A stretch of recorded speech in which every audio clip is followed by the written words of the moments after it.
Hello, I'm Stephen Matchett from Campus Morning Mail, and this is Expert Opinion, where we ask people who know what's going on in higher education, what's going on. And there are few, if any, people who know what's going on in higher education policy more than Frank Larkins and Ian Marshman do. Both are now from the Melbourne Centre for the Study of Higher Education, but they both have long and very senior careers at the University of Melbourne. This pair of professors are across decades of higher education data, and they interrogate policy based on the numbers. And today, what I want to ask them is what the evidence reveals about the previous government's Jobs Ready Graduates package, which many people, notably science and arts lobbies, want the new government to change. Cynics suggest that JRG looked like the work of a Brezhnev minister for tractor production, sublimating policy to ideology by changing student fees and tinkering with government funding per Commonwealth-supported place.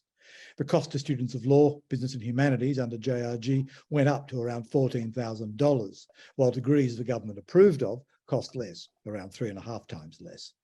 Conversely, what CSP payments to universities for teaching undergraduates provided, they varied. The government now kicks in next to nothing for an arts degree. I think it's $1,100. Gents, it's still early days in terms of the impact on enrolments of job-ready graduates. I think this is year 2. But what, if any, is the impact of it on student choice and indeed for funding for teaching? Ian, do you want to start? Thanks, Stephen. I think that from the research that I've been able to do to date, it's really almost too early to tell. A lot of the data for last year hasn't come through. The students who were enrolled under Job Ready Graduate for the first time last year had actually already made up their minds of what studies they wanted to do at university, and so there was a natural flow that was going to go through, and student preferences have yet to become sort of really apparent. It's probably this year, which will be the real telling point, I think, in terms of whether the government's clever strategy of trying to send price signals has actually led to a big shift in student preferences for the courses in which they want to enrol. The one area that I've been able to identify, some shift has obviously been in agriculture, and it does seem that the pricing signal in relation to agriculture occurred at exactly the same time. There's been a huge uplift in the agricultural economy, and the demand for agriculture courses, at least across the eastern states, has actually been very, very strong. But Frank has been looking at this pretty closely, and he might be able to provide further insights. Frank, is that right? Is it just too early to tell? Yes, I think it is. So one has to remember, if you're talking about students enrolling in STEM subjects, often they require prerequisites, in particular, often good mathematical skills, often chemistry and physics. And if you're on a humanities and social science path, you cannot easily switch over. So there is that delay for people to make that sort of decision. So yes, but the negative to that is there's a lot of documentation which shows that the student choices have not been sensitive to the HEX payments. As HEX payments have changed and been more profitable in certain areas, that there's no strong evidence that it's actually changed student choice. So it is too early, but it would be surprising if it has a significant impact in the positive sense. And as I think you mentioned, we know that under this package, then universities can expect to get less per student for each student place, and that's certainly a negative in overall funding. Plus, there is this perverse incentive in a way for universities. Universities can do much better by having more humanities students and fewer STEM students, and that's counterproductive. And we will have to wait to see whether there's any evidence of universities refining their financial profile to take advantage of that, what many of us see as a very perverse mechanism. You wrote, I remember, but you wrote jointly last year, the year before, that nimble, I think was the word you used, university managements would be looking to maybe to adjust their profiles to take advantage and maximize income on student numbers.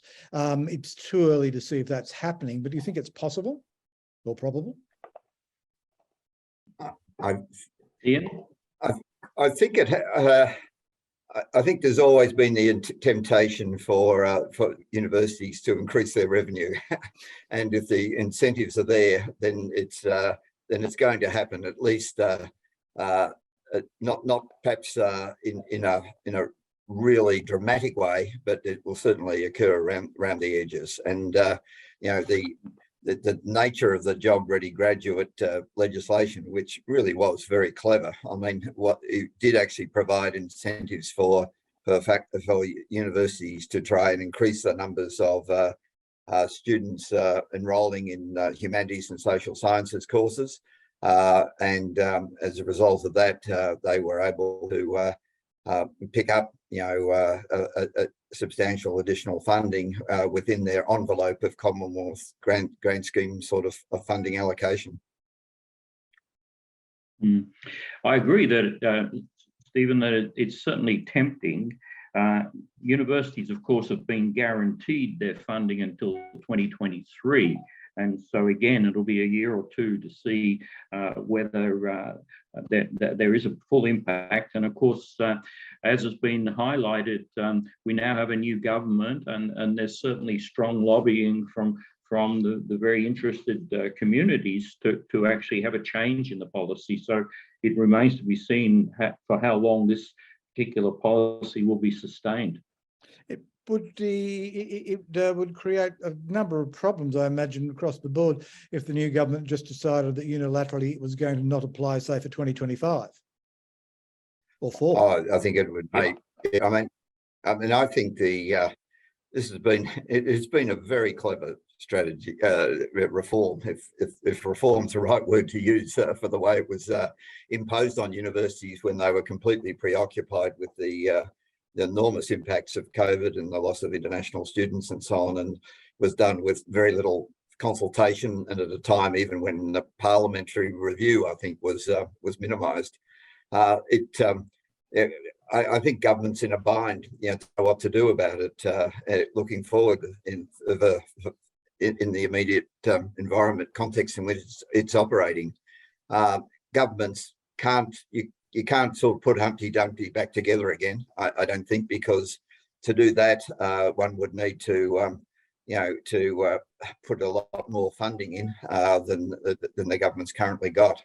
And so there is this inbuilt distortion now, I think, between the STEM courses and the humanities courses. And all that one can hope for, I think, is that there might be some capacity to bring the student contributions for humanities and STEM courses a little bit more in normalized, you know, to a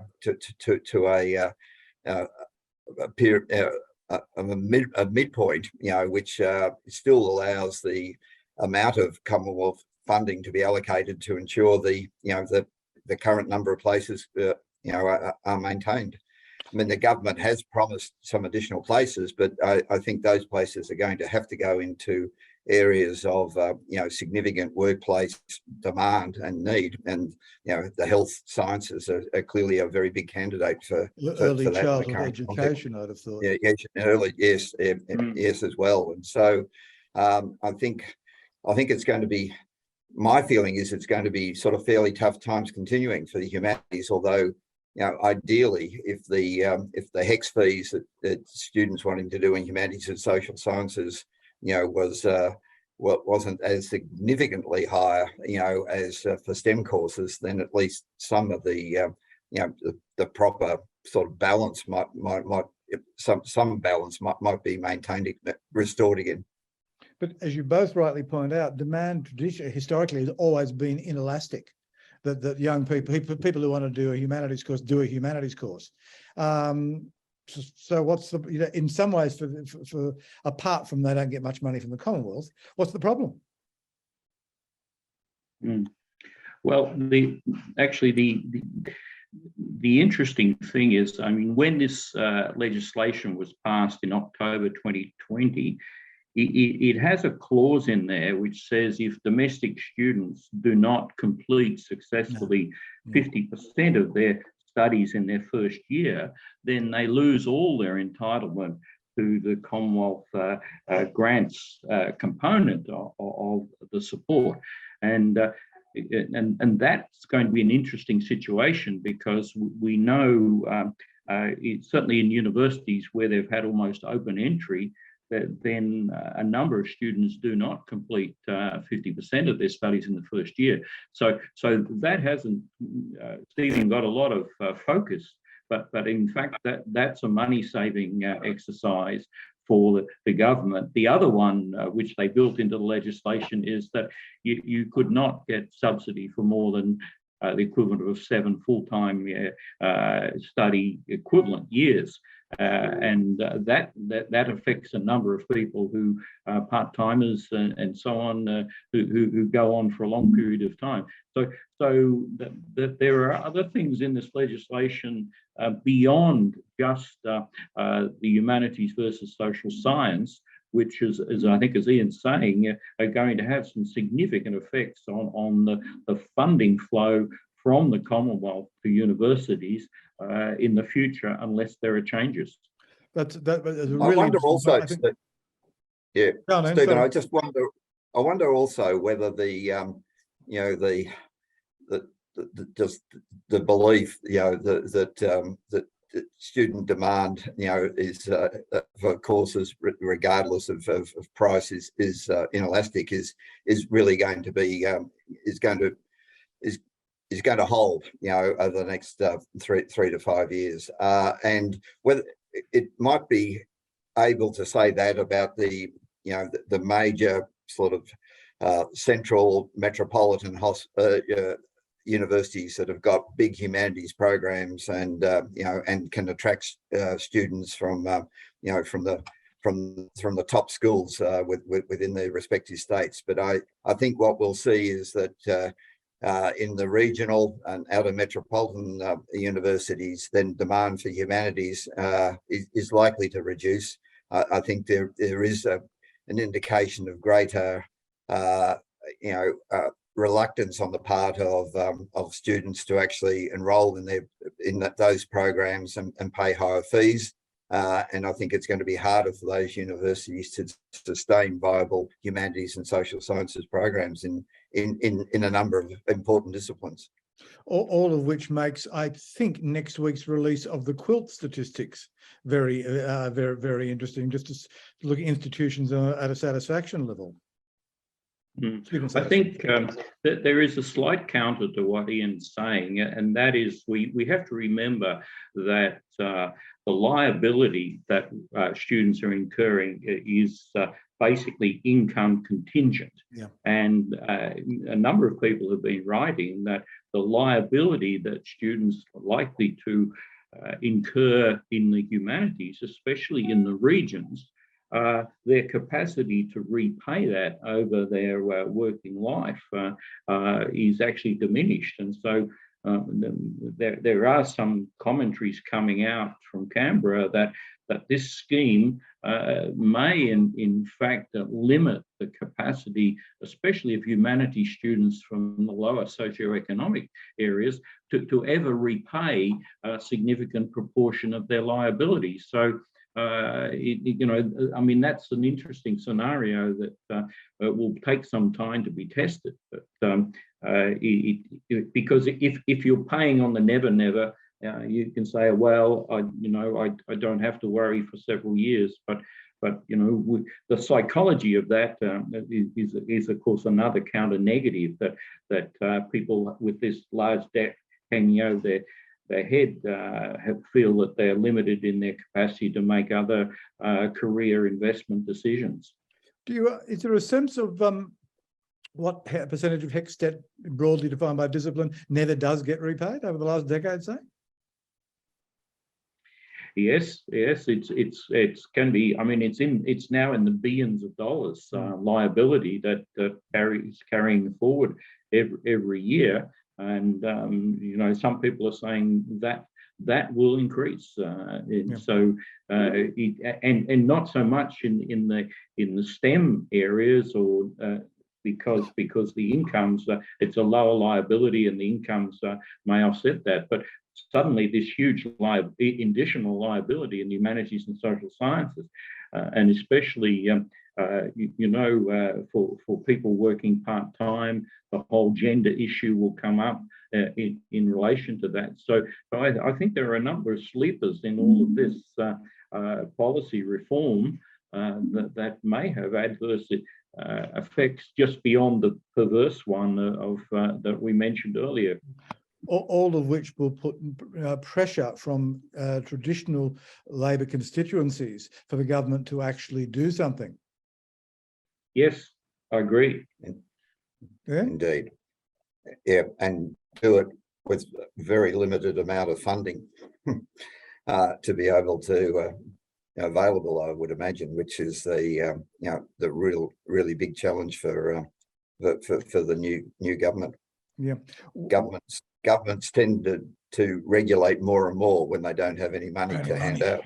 Yeah. When the legislation was being planned, I think it was Vin Massaro wrote a really clever piece, a detailed piece, looking at the assumptions that went in to the Commonwealth funding, Commonwealth place rates. And I think one of the things the deans of science have said in the last week or so, that what they are now being funded at per place is just utterly inadequate, insignificant. I think Massaro, and I don't want to misquote him, but I think certainly someone did raise engineering as an example, that the consultants report that came up with the rate for engineering did so on the idea of a generic discipline called engineering, which took no attention to the vast majority of specifics. Institutions that haven't, disciplines that haven't done too badly, as badly as others on student fees, have they been hit in terms of what the Commonwealth's contributing? Well, I don't know. I mean, the engineering one, you're quite right. On that one, I am familiar with it. The total Commonwealth supported place was previously $28,900, nearly $29,000, and it's been reduced to $24,200. So universities are looking at nearly 5,000 less for every engineering place. I mean, this is part of the irony of this. On the other hand, that they do get an increase of nearly 2,000 for every humanities place. So they're the extremes, and in between that, if you go to even to a nursing place and so on, the universities are getting less for a nursing place now than they did previously. So this is all going to have to work through the system. But at the bottom line, and Ian is more expert at this than I am in terms of the university financial management, but universities will naturally look at adjusting, I think, their student profile, their domestic student profile at least, to optimize their resources, because there are still very considerable financial pressures on universities. So yes, I think it's just not only humanities versus engineering. I mean, it's a whole suite of other courses where universities are looking at fewer dollars per student place. Is it? Would it be too early? I mean, when would be as early as universities could really make considered decisions of what they want government to do? Ian? I think universities will get a much better idea of where they're placed as a result of the enrolment patterns that they've experienced this year, and so what we'll probably know something in the latter half of this year. That will be the full year of this program, really, that where students coming in from would have been in year 11 when this was introduced, and so are making course choices for the first time based on the job ready graduate sort of program, which is going to make it difficult for government, given one, the promised accord. The government is going to be will be wanted to be seen to be doing something, and this is a key area to do something on. Yes, Indeed. yes, Indeed. and government's also got priorities around vocational education and TAFE, which need to be taken into account as well, and it's been an area of considerable policy neglect for a very long time, and which will be made so much easier by them now being in different portfolios. Indeed. Yes. Yes. What about the areas where they really did reduce HECS? Nursing, teaching, language. Do you think they will have incentives to power on, regardless of how much per Commonwealth student place government gives? As again, we wait to see, but the government intention there is quite clear, and these are indeed priority areas.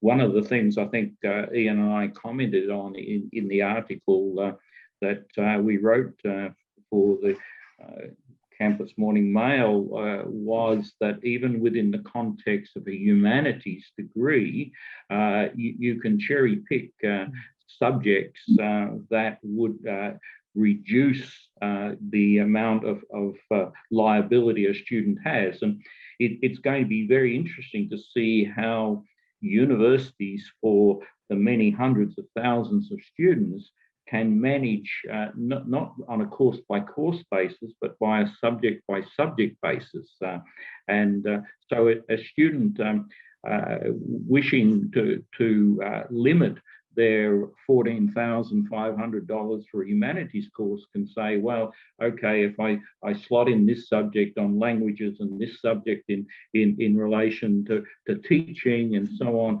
I can reduce that. So it means that the way students structure their year-on-year courses, so the subjects they choose, we could see significant distribution there.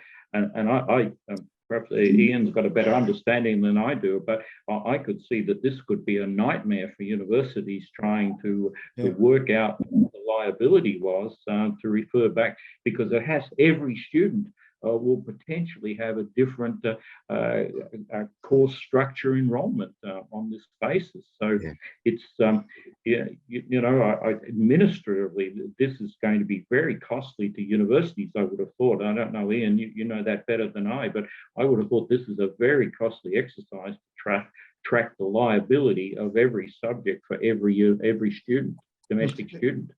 Dan Tien, I remember when Dan Tien was selling this as minister, he was saying, if you're doing a humanities degree, why not add a language?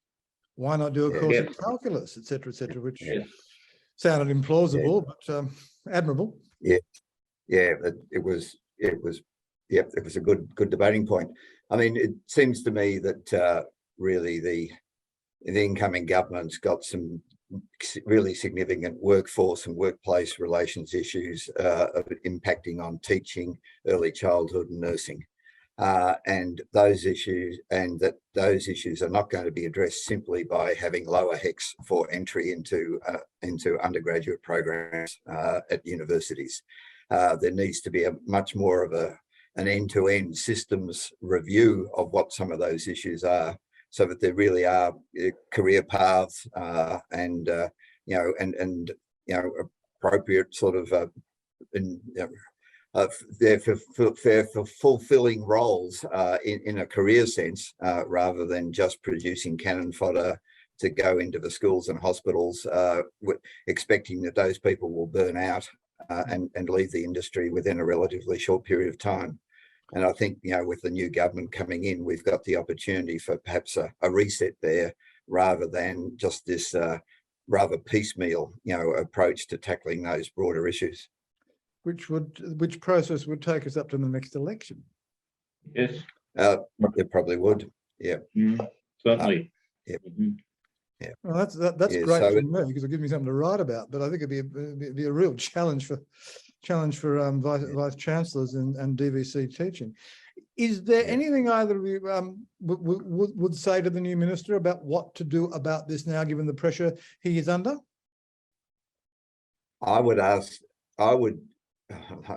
going to give you my advice sort at all, but I would be recommending that he really sit down and talk to the universities before doing anything. I mean, the already graduate is the package is a result of lack of consultation, and a lot of the anomalies in it, are a consequence of that. But I think there would be enormous goodwill for the sector to actually come together and plan something that will be right for meet Australian sort of workforce and broader needs, over the next 10 to 15 years, rather than trying to operate in a very short cycle. Frank? Yes, look, I think there's a lot of support for the fundamentals of this policy reform, as we said, increasing our national capacity and international competitiveness in STEM, the whole question of the nursing, teaching and the importance of those. So I think the fundamentals of what was seeming to be achieved is quite positive, but there were serious flaws, and we've talked about some of them there, and they are progressively now getting documented, one would expect. And therefore, I very much agree. I think by the end of this year, we will have had 2 cycles of this particular policy, and universities will have access to quite a lot of important information that hopefully the new government would be willing to listen to the experiences and in fact making some modifications to the policy that is still very much has the goal of producing important national outcomes, but in fact is perhaps less perverse than what we currently have in the way in which it's been structured. Oh, thank you, gentlemen. That sounds wildly optimistic, but thank you very much. Frank Larkins, Ian Marshman, thank you so much for your time. It's always excellent to hear the people who really know what's going on talking about it. This is Expert Opinion from Campus Morning Mail. We'll see you next time, and we're out. Thank you. Bye-bye.